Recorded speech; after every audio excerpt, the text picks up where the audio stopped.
बोलो लड़के। ताहिर भाई, कल रात को विदात बाहर निकलेगा होटल से। बहुत शुक्रिया तुम्हारा, फिर मिलते हैं।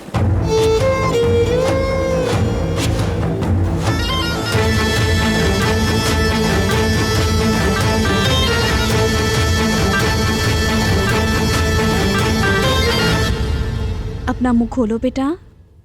ओह, सलाद तो तुम्हें पसंद है ना? ये लो और खा लो। मेरा बेटा, मेरा बेटा सबसे प्यारा है।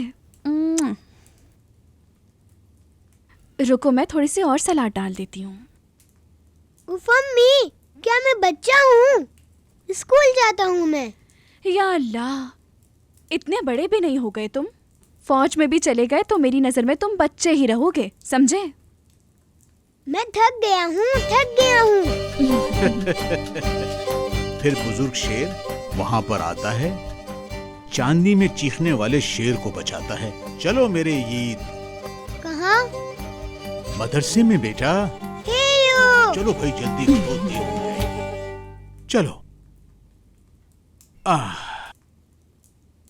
हमारे वापस आने तक जो बात करनी है कर लो।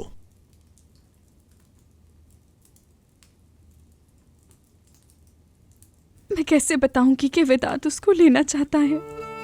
रुक जाओ, पहली तारीख आने दो। तुम्हारे पास डॉक्टर्स की टीम आएगी, फिर उसकी रिपोर्ट के मुताबिक ही पता चलेगा। फिर बता देना ईद को। रिपोर्ट अगर गलत आई तो मेरा तशद्दुद का दावा नहीं माना जाएगा अदालत में। साबित करने की कोशिश करेंगे हम, लेकिन अगर ये साबित हो गया तो फैसला विदात के हक में भी आ सकता है नफीस। मुझे लगता है विदात को मेरी कंडीशन मालूम है, तभी वो इस तरह के इल्जामात लगा रहा है। सुबह कहा था ना मैंने, विदात के पास यही रास्ता है कि वो तशद्दुद की शिकायत को खत्म कर सके, वरना उसके पास अदालत में और कोई चारा नहीं। क्या वो पहली मुलाकात में ऐसा ही था? यानी कैसा था वो? कौन? क्या विदात?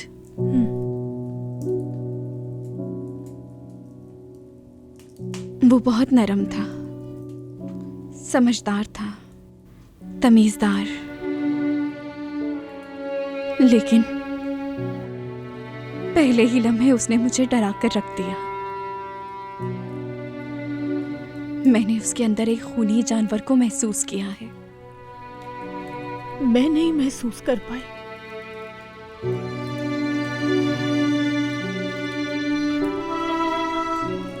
यानी अपने शोहर को नहीं देखा उसके अंदर का जानवर। मेरे लिए वो दुनिया का सबसे अच्छा इंसान था। अम्मी को, मुझे, मेरी बहन को बहुत तहफ्फुज़ देता था। वो हीरो था मेरा।